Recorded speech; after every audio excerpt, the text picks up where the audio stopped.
Gaurkoan, Josu Txueka elkarrizketatuko dugu, bera EHUko esperientzia libretako zuzendaria da, eta baita ere, historialaria, eta gaurko elkarrizketaren arrazoia, Gurs, El Campo Basko liburua da. Honetaz hitz egingo dugu. Kaixo, Josu. Kaixo, egunon. Pixkat, Gurs, El Campo Basko, baina tituluak ja argi azaltzen du, modu batean Gurseko kontzentrazio esparrua berezia zela euskaldunengatik. Zergaitikan El Campo Basko? Bai, sortu zelako hain zuzen ere euskaldunak edo euskaldun multzo handi bat gordetzeko edo aterpetzeko. 1929an, orain dela justu 80 urte. Hurrengo egunetan, apirilaren hasieran, beteko dire justu 80 urte ireki zutenetik edo indarrean jarri zutenetik zelai hori, eta lehenbiziko jendea ara eraman zutena eta lehenbiziko barneratuak izan zirenak, euskaldunak izan ziren.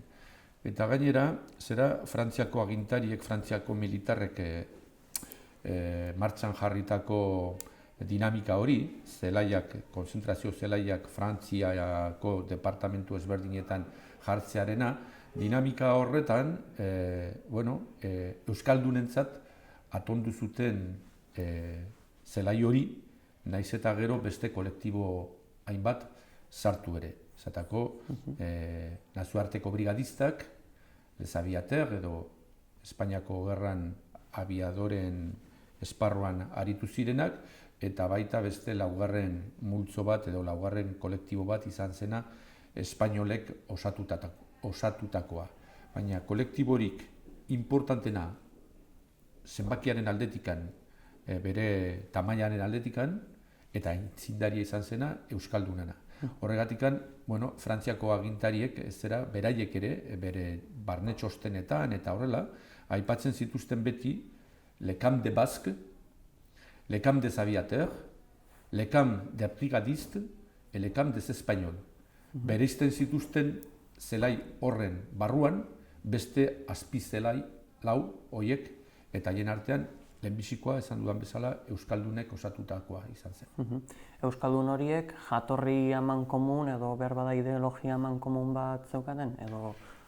Ideologia edo jarrera edo gerraren aurrean izan zuten jarrera izan zen, errepublikaren alde, euskal autonomiaren alde, ezkertiarren alde jokatu zutenak, eta gerra horren galtzaile izan zirenak. Beraz dire, Espainiako gerra bukatzear dagoenean, erbestera joan behar izan zuten, gehienak edo guztiak multzo horietako jendea Kataluniatik abiatu ziren erbestera, eta frantziratu bezain laster, zelai berezi batzutan sartu zituzten preso ezin dugu esan, zeren ziren kartzelak, baina libertadearik ez zeukaten. Orduan, gatibu gisa, nolabait esateko, sartu zituzten hainbat zelaietan, batez ere, hasierako zelaiak izan ziren hondartzetan sortutakoak, Argelez, San Ziprien eta Barkarez izan ziren lehenbiziko zelaiak, eta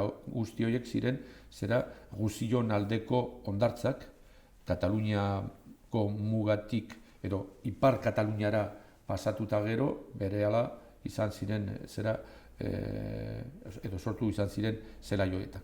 Eta jende gehiegi hor zegoelako, 250.000 inguru kalkulatzen da, gizonezko sartu zituztelako 3 hondartze edo 3 leku horietan, berehala konturatu ziren Frantziako agintariak, beharrezkoa zela barreiatzea, banatzea, beste leku ezberdinetan, beste departamentu batzutan, eta hori egin zuten. Eta hori dela eta sortu zituzten, eremu berriak, haien artean Gursekoa.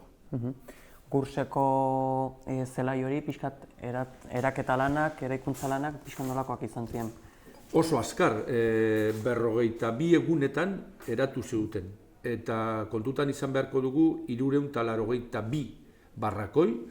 Barrakoi horiek osatzen zituzten 13 barruti, eta barruti guzti horiek zeukaten itxitura, zera txarrantzekin egindako itxiturak, eta gero bazeuden ere bai kanpoko itxiturak edo kanpoko txarrantzak zera esparru hori edo zelai hori mugatzen zutenak. Orduan ditugu alde batetikan hori 382 barrakoi, gehi sukaldeak, gehi komunak, gehi beste barrakoi batzuk zera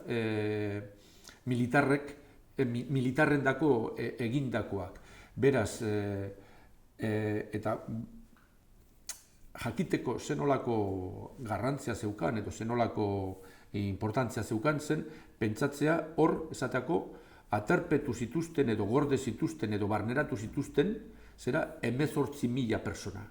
Eta eraikitzea zera 18.000 personendako zera olako egitura, olako zelaia, garai motz batean zen, egundoko lan azkarra, baina egundoko lan importantea.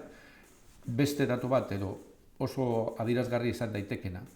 40 egun pasata gero, erabaki zutenetik hor Gürzen, zera eratu behar zutela, bukatu zuten arte, 42 egun bakarrik pasatu ziren, eta hortikan 2 hilabetetara zelai hori erabat jendez beteta zegoenean, 18.000 lagunekin, Gürz herriska horrek hartu zuen departamentu horren barruan, 3. tokia biztanlearen aldetikan. Lehenbizikoa zen Pabe, Po, 2. zen Baiona, eta 3. hiria kopuru aldetikan, biztanle kopuru aldetikan, Gürz zera genuen, 18.000 lagunekin. Eta pixkat hasierako fase horietan, pixkat, aipatu duzu, dagoeneko, erreklusio batean zeuden bertako pertsonak, baina gerora etorriko zenarekin pixkat egoera nahiko ezberdina zen, ezta? Bai, alde batetikan, Gürzeko hasiera edo Gürzeko egoera, konparatzen badugu, zera, Argelesen, San Zipigenen eta Barkaresen izandako egoerarekin, teoria zen hobetzea, teoriaz eta praktikaz, zen, zatako, Argelesen lehenbiziko egunetan eta horrela, ez egon barrakoirik. Eta jendeak egin behar zuen lo, zera, hondartzaren gainean, eta zeukan alde batetikan itsasoa, goian zerua, eta ala moduz egin zituzten etxolak eta horrela. Gero janariaren aldetikan, baita ere, nahiko eskasa eta horrela.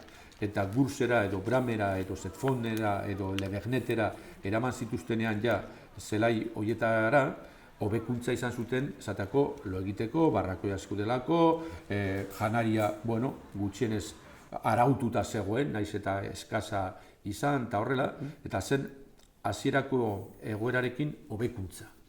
Baina hor okerrena izan zen, alde batetikan hainbat gabezi beti izan zirela, bat janariarena, beste bat zera, kontutan izan beharko du jende asko zaurituak edo gerraren ondorioak pairatzen ari zirenak, eta orduan gaixotasun ugari zeuden, eta batzuk epidemikoak nola izateko, edo oso kutsakorrak delako, jende asko zitu nolako zera ahuleziak eta horrela, eta horri aurre egiteko, ez zeuden beti behar ziren bitartekoak, eta batez ere, okerrena beraientzat zen, zera, mugaz bestaldera jutearekin batera petatzen zuten, nolabaiteko herri askatu batetara eta herri edo estatu lagun batetara zijoazela, eta bere ezuzte galanta izan zen ikustea Frantzian jarraitzen zutela gatibu, nolabait esateko, zeren ez zeukaten askatasunik hortikan ateratzeko. Erabat, zera, gordeta zeuden, hain zuzen ere, txarrantzak dira, zera, mugatzen dutenak, baina txarrantzekin bateran edo txarrantzen bestaldean polizi eta militar ugari beraiek gordetzeko. Eta hori egundoko egoneza sortzen zen alde batetikan asko eta asko ezin zuten Espainiara nolabait esateko bueltatu erantzun gizon politikoak izango zituztelako, ez zuten aukerarik, ez zuten bitartekorik izateko bigarren erbesteratzeari ekiteko, eta hor egon behar zuten, preso antzekoen bezala. Eta, da egoera beraz txarra, baina egoera hori askoz gehiago okertu zen, hori egia da, hain zuzen ere, Bigarren Mundu Gerratea hasten denean, hain zuzen ere, gurs erabili zutelako Frantziako agintariek, bai Daladierren gobernuak eta baita ere gero zera Bitxiko gobernuak, Petenek agintzen zuen gobernuak, erabili zutelako gurs hain zuzen ere, ez bakarrik Espainiatik aldekindakoak gordetzeko, baizik eta Frantzian endezigable kategorian edo labelpean sartzen ziren guztiak. Eta zeintzuk ziren endezigable horiek. Eta formula hori erabiltzen zituzten edo erabili zuten hainbat dekretu eta legetan, eta horrela. Komunistak zera susmagarriak beste herrialde batzuetatik Frantzira etorritako errefuxiatuak, nazismotik edo fascismotik ihes egindakoak, judutarrak ere bai, jende guzti hori hasi ziren sartzen, gursen, 1940 geroztik. Bigarren Mundu Gerraren testuinguruan. Eta hori da, ja nolabait esateko, aro askoz latzagoa, zeren, behin-behineko izan behar zuen zelaia, behin betiko bihurtu zen, ara eraman zuten ja adin eta mota guztietako jendea, haien artean emakumeak, umeak eta horrela, eta oso latzak izan ziren esateko 1941eko zera negua jende asko hor hil zelako. Espainiakoekin batera zera ireki behar izan zuten hilerri bat, baina hilerri hori nolabait esateko zera populutu edo zera bete egin zuten batez ere 41etik aurrera. Eta okerrena, etorriko zena, 1942 geroztik zera gursen edo gursetik abiatu ziren hainbat konboi, hainbat espedizio, nora Auschwitzera, hau da, zera, ja, esterminiozko zelai batzutara, batez ere Auschwitzera. Azten dire, zera, konboi, a destinazioan konu, beraiek erabiltzen zituzten formula edo eufemismoak horiek, zera, ziren horiek, konvoa a destinazioan konu, espedizio, helbururik gabeko espedizioa nolabait izateko, edo helburu ezagunik gabeko espedizioak, eta eufemismo edo formula horien azpian izkutatzen direnak dire, zera, batez ere, 1942ko abuztutik 1943 bitartean, hortikan abiatu ziren espedizioak. Eta guain badakigu. Kamioi esateratzen zituzten, zera, oloroenaino, oloroen, zera, trenetan sartu, pabera, pabetik Parisaera, eta Parisetik, zera, Drancy, Paris inguruan zegoen beste zelai bat, zera, abiatzen ziren, zera, Auschwitzera, eta hor desagertu egiten zen. Jende hori, hain zuzen ere, erailtzen zutelako. Eta hori da, bigarren aro horri, zera, dagokion, zera, ezaugarri latzenetako bat. Espainiako errefuxiatuei ez dagokie bete-betean hori. Naiz eta badakigu ere bai, gursetik, zera, ateratako hainbat errefuxiatu, jatorriz espainiarrak edo euskaldunak ziren, eta horrela, batzuk atera ziren compañías de trabajadores extranjeros direlakoetan, eta horiek, 1940tik aurrera zera, Bigarren Mundu Gerratea hasten denean, eta batez ere Alemaniako armada Frantziara sartzen denean, gehienak atxilotuak izan ziren, eta horietako asko, zera, deportatu zituzten Mauthausen aldera, eta hor ere bai, jende asko hil zen, baina horiek ziren ja gursetik aterata gero. Pixka bat, zifrei dagokienez, ezagutzen da zenbat pertsona eraman zituzten Auschwitzerantz edo? Hori ederki lan duzun garai batean, Claude Lagui irakasleak, Pabeko zera, edo Bearneko irakaslea, berak egin zuen bere tesia Gurs un aspect méconnu de l'histoire du Béarn, uste dela, liburuaren izenburua, esango dizut. Le camp de Gurs, un aspect méconnu de l'histoire de Vichy, eta beste liburu batean, un camp d'internement en Béarn. Eta Larrik ematen du hainbat zenbaki, eta esaten du, hori igual kontrastatu beharko zenukete eta hola, baina zehatz mehatz, 4.000 inguru zehatz mehatz dakitela Auschwitzera eraman zituztenak. Gursetik zuzenean, baina berak pentsatzen du askoz gehiago direla, zeren Gursetik ere bai, atera zituzten beste zelai batzutara, esateko Le Vernet aldera edo Gidezaltez aldera, eta horietatik ere bai asko eraman zituzten Mauthausen edo Auschwitzera. Zifrei dagokienez ere, pixka bat atentzioa deitzen du, hasierako fase horietan, El Campo de los Vascos deituriko horretan, gehiengo bat bazegoela Bidasoa eskualdekoa zen, ezta? Bai, horrek bere logika dauka.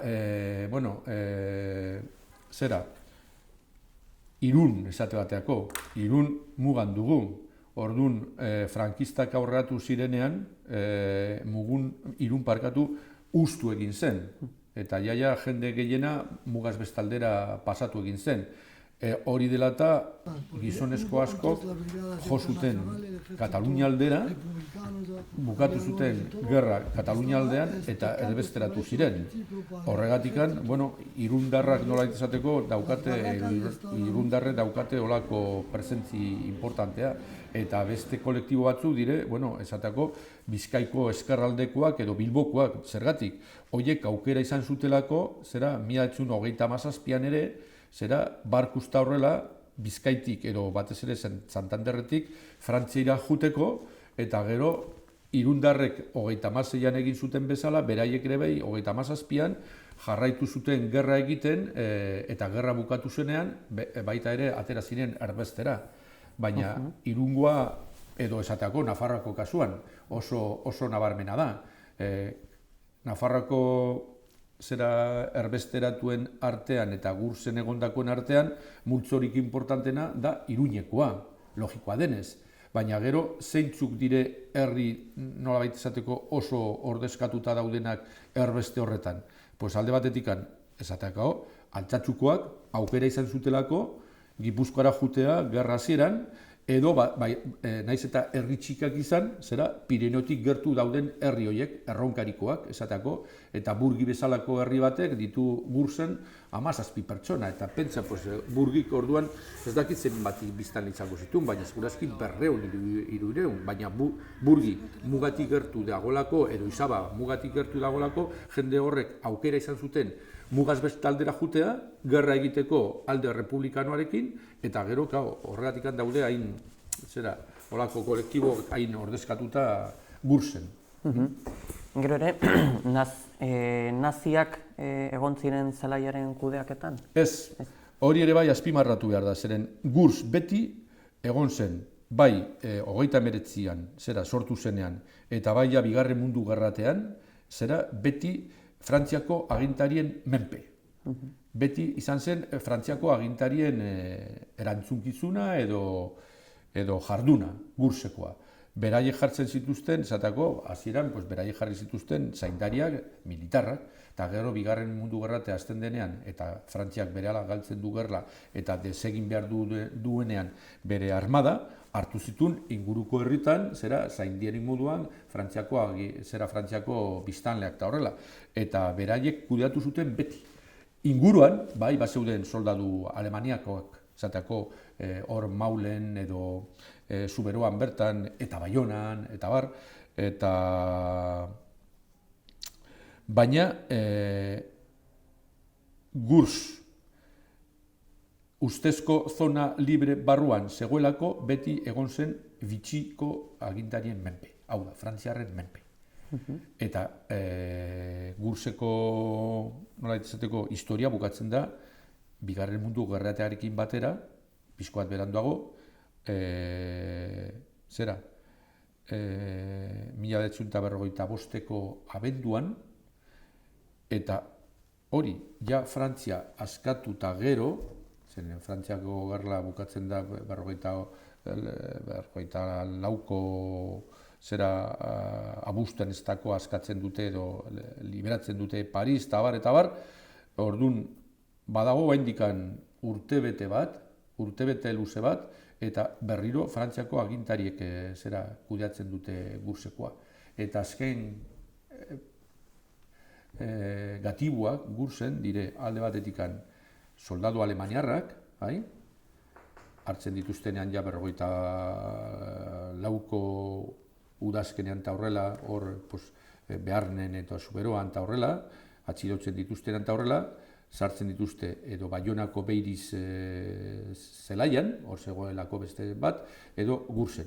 Eta hoiekin batera, azken gatiboak dire, oso paradogikoa, oso bitxia, baina oso adierazgarria ere bai, Espainiako makietan ibilitako hainbat persona.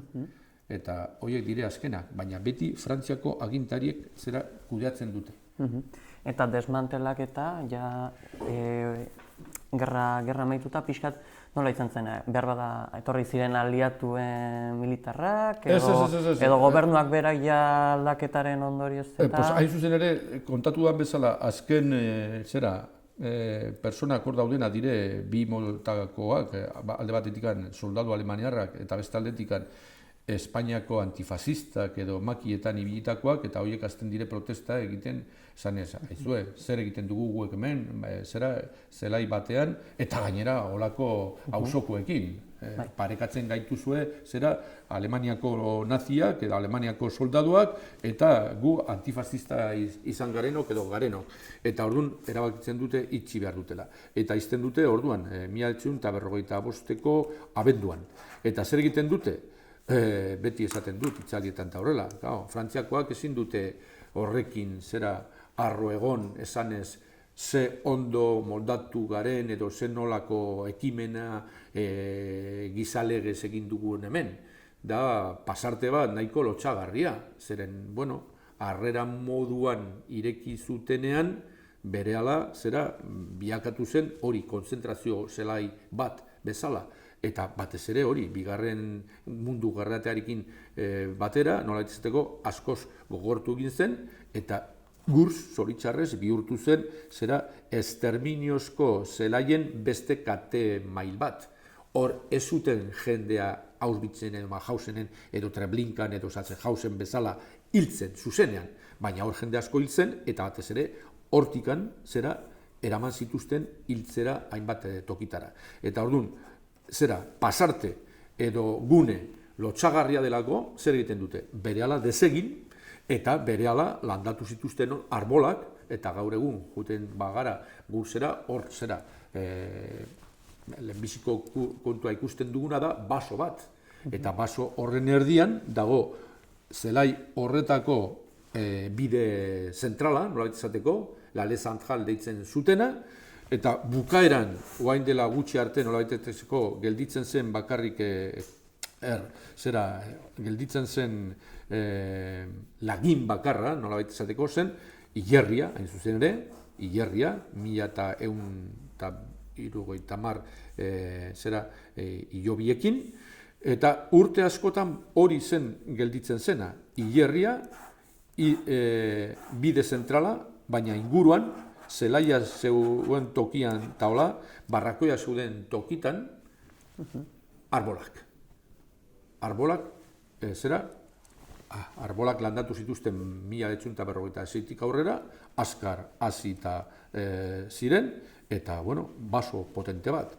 Eta gero, azken urteetan, nolait izateko, hor, egin zuten 1980ko hamarkadan memorial bat, burnibide txiki bat, baina da orduan egindakoa, memorial txiki hori, gero 2009an egin dute egurrezko barrakoi bat orduan ziren barrakoien antzekoa edo parekoa, Eta gero, azken urteotan, bueno, pues, Eusko Jaurlaritzak, orain dela 2 urte Nafarroko gobernuak, hor jarri dituzte oroigarri batzuk, eta gero baita ere, bueno, hor egin zutabe batzuk jarri dituzte, izenekin ze komunitatek lagundu egin dituzte, eta orduan badaude, bueno, ja, oroigarri horiek, gogorazten digutenak, hor egon zela konzentrazio zelai bat. Baina, hamarkadetan, nolabait esateko, 1950ko hamarkadaz geroztik, 1980 arte, esan dezakegu hori, hilerria kenduta eta bide zentral hori kenduta, ez egoen inungo arrastorik. Eta hori, apropos egin zuten, nik uste dut, bueno, deusestatzea barrakoi guztiak, noski, eta gero aldi berean landatzea baso bat, bueno, nola baita esateko, ez nuke esango izkutatzeko, baina bai desitxuratzeko zera hor egon zen realitate hori. Gurseko zelaiak daukan ezaugarrietakoa da, nahiko buztintxua zela, bertako lurra, eta gaur egun basori dagoen ingurua, iaia ez da batera aldatu. Bertako lurra mugituko balira edo zelaiaren arrastoak topatzeko aukerarik badago? Ez dut uste, a ber, egitura gehienak, barrakoiak esatako egurrezkoak ziren, erabat. Eta bakarrik porlana jartzen zuten, ezera, sukaldetan, eta barruti bakoitzak zeuden 13 barruti,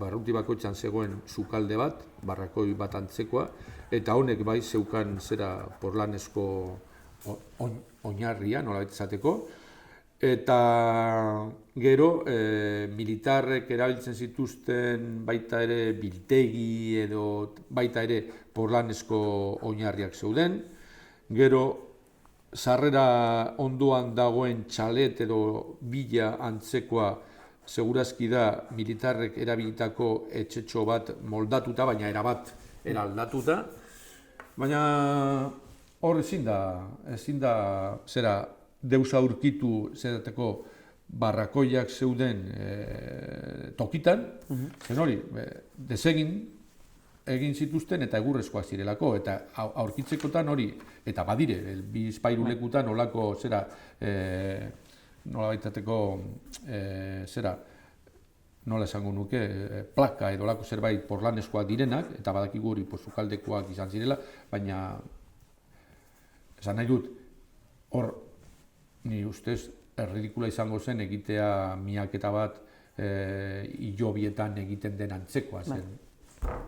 Beno, Josu, pixka bat ere, jakin nahiko genuke ikerketa lanaz.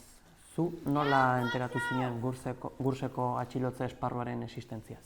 Pues, gertu dagolako eta Lagiren liburua espaldianik irakurri nulako, eta, bueno, ez zegoen bakarrik gertutasun geografikoa, baizik eta guretako, edo guregandik gertutasun politikoa. Lehen komentatu den bezala hori, ikusi nulako, hori, lehenbiziko multzoa hor sartu zena, eta zelai horren, nolabait izateko, arrazoi handinetako bat izan zela, Euskaldunak nonbait jartzea, dinamika orokor horretan. Sortu behar zituztela beste zelai batzuk Frantziako hainbat departamentutan barreiatuta. Eta ikusita hori landu gabe zegoela, Euskaldunon ikuspegitik eta horrela, pues, bueno, hasi nintzen ikerketa egiten batez ere bi lekutan. Bat orduan, zen orduz geroztik askoz ikerketa gehiago egin ditu eta horrela, eta bueno, eta hau gelditu daia nola izateko txiki-txikia, ez? Baina batez ere bi artxibutan, bat Pabeko artxibuan, zera, artxibo departamental deitzen duten horietako horretan, zan behar dut hori Frantziako artxiboetan, bueno, Espainiako artxiboekin konparatuta zera errestasun asko handiagoak ditugula lan egiteko, eta gero beste artxibo bat oso importantea izan dena kontu horiek eramateko aurrera da zera Euskal nazionalismoak zeukan artxiboa artean, oain Bilbon dagoena, Fundazion Sabino Aranak kudeatzen duen artxiboa, eta hor esatako baita ere dokumentazio ugari zeukaten Gurseko zelaiaz, eta batez ere zera Euskaldunen kolektiboaz, bai? Zen Eusko Jaurlaritza arduratu zen, hasteko, nolabait esateko, harremanetan sartu zirelako oso azkar Frantziako agintari militarrekin eta horrela, eta Eusko Jaurlaritza ibili zen Gurseko kolektibo horren atzean, laguntzen, eta dokumentazio ugari zeukaten artxibo horretan.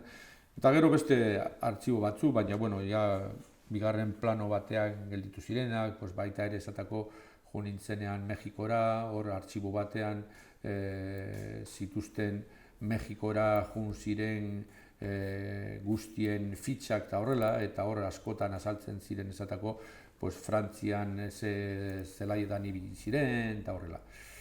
Baina hori, batez ere Pabeko artxibo departamentalean eta nazionalismoak daukan artxibo horretan. Liburuak baita ere, atzekaldean, Gursen egondako jeneren zerrenda dauka. Hori pixkat berrituz ere badoa? Nik ez dakit beste argitalpen bat egiten dudanean edo igual beste liburu bat zabalago egiten dudanean eta horrela, zen Euskaldunak egon ziren batez ere Gursen, baina Euskaldun guztiak ez ziren Gursen egon. Egon ziren 1000 inguru baita ere beste zelai batzutan, eta izan ziren Euskaldun ugari, ez milaka, baina 100 Euskaldun, zera zelaietatik pasatu zirenak, baina erbestera jun zirenak. Eta orduan, asmoa daukat, azken urteotan nabil erbesteko kontuekin eta horrela, ikerketa hori zabaltzeko, esan nahi dut. Erbestereko gauza oso adierazgarria da konzentrazioen zelaia, baina erbestea ez da mugatzen bakarrik konzentrazio zelaietara. Eta gainera, Gursez gain, esaten dudan bezala, badire beste batzuk, Euskaldunentzat edo Espainiakoentzat, berdintsuak izan zirenak, ezaugarri berdintsuak izan zirenak, baina esandakoa, ez da bakarrik konzentrazio zelaien egoera latzak deskribatzea behin eta berriro. Baizik eta, jartzea zera gauza guzti horiei izen eta bizenak. Mosaiko haundi horretan, tezelak, pieza txiki horiek, ale txiki horiek deskribatzea. Deskribatzea jende askoren bizitzak eta erbestearen bilakaera nola izateko. Zeren asko bueltatu ziren Espainiara, baina askorentzat erbeste izan zen ja behin betiko patua nola izateko, eta esaten dudan bezala, hitzaldietan eta horrela, erbestea da heriotz zibila. Gerran asko hil zituzten, eta gerran asko hil ziren, eta desagertu ziren horren ondorioz, baina erbestera jun zirenak dire, zera, naiz eta ez hil, gizartearen aldetikan, eta horrela desagertu egin zira. Eta horregatikan ditugu Espainiakoak edo Euskal Herrikoak, barreiatuta Frantzian, baina baita ere, Belgikan, SSB-en edo Errusian, edo Amerikan, zera nahi, Txilen, Argentinan, Venezuelan, Mexikon, eta horietatik asko esatako, betirako hor gelditu ziren, eta, ondorengoak izan dituzte hor, baina, eta kontu horiek nik uste dut, zera, barreskuratu beharko ditugu, eta antez ere hori, jarri izen eta bizena, jarri profil zehatza, kontatuz, famili edo persona horren historiak deskribatuz, zateako, gaur egun, zuek Hendaian zaudete, horko alkatea, kotxe Ezenarro, hori esatako da erbesteratu baten semea. Eta, jendeak pentsatuko du, historia ezagutzen ez dutenak, en basque français, en français qui a un nom basque, parce que c'est l'habitude de là-bas, mais non, ez da hori errealitatea. Hori da, pertsona bat erbestera jun zena, hor gelditu egin zen, eta ja, Frantziako gizartean, nola izateko, iparraldeko gizartean, hor urtu eginda, edo sustraitu eginda, eta hola, kasu asko ditugu, bai? Eta zetako, hau ezaguna da, alkatea delako, Ezenarro. Eta baten batek esango du, bai, hori erbesteratu baten semea. Baina bada jendea, nolabait esateko, profil haundirik ez daukana, baina dago Frantziako gizartean, edo Mexiko gizartean, edo Argentinakoan, edo Venezuelan delakoa ja erabat urtuta, baina jatorria dauka erbesteratze haundi horretan. Eta hori berreskuratu beharko dugu, eta historian azaldu behar da. Liburua 2006 urtean kaleratu zen. Bai. Orduz geroztikan Gurseko atxilotze esparruaren bueltan berritasunik edo zehaztasun berriak egiten nik guain askoz gehiago dakit. Eta liburu hau egun batean gaurkotzen badut, naiz eta funtzean horrela izan, baina hemen askoz gauza gehiago jarriko ditut. Eta ez bakarrik Gursen inguruan, esan duan bezala, baizik eta, bueno, erbeste ere eratze horretaz, ulertzen. Bai, funtzean, nolaitzeko liburu horren egitura, nik uste dut, bueno, pues, ondo balio izan du hain zuzen ere, pues, esateko hori, izen eta bizenekin esateko. Ez da zifra bat horrela botatzen duguna, 6.000 euskaldun, ez, hor daude izen eta bizenekin. Eta gainera, oain esan dezaket, motza gelditu naiz, zen ni badakit, jende gehiago egon zela Gursen, eta batez ere, jende euskaldun gehiago egon dela beste zelaietan. Orduan, hau da abia puntu bat, edo abia puntu zen, baina oain nik horren inguruan askoz gehiago dakit. Eta esaten dut hori, askoz gehiago landu behar dugu eta zabaldu behar dugu errealitate hori, hau da, izebar baten punta nola izateko. Gurs naiz eta oso gertu izan, urte askotan bakarrik ezagutzen genuen hori, historia kontu horietara mugitzen garenok.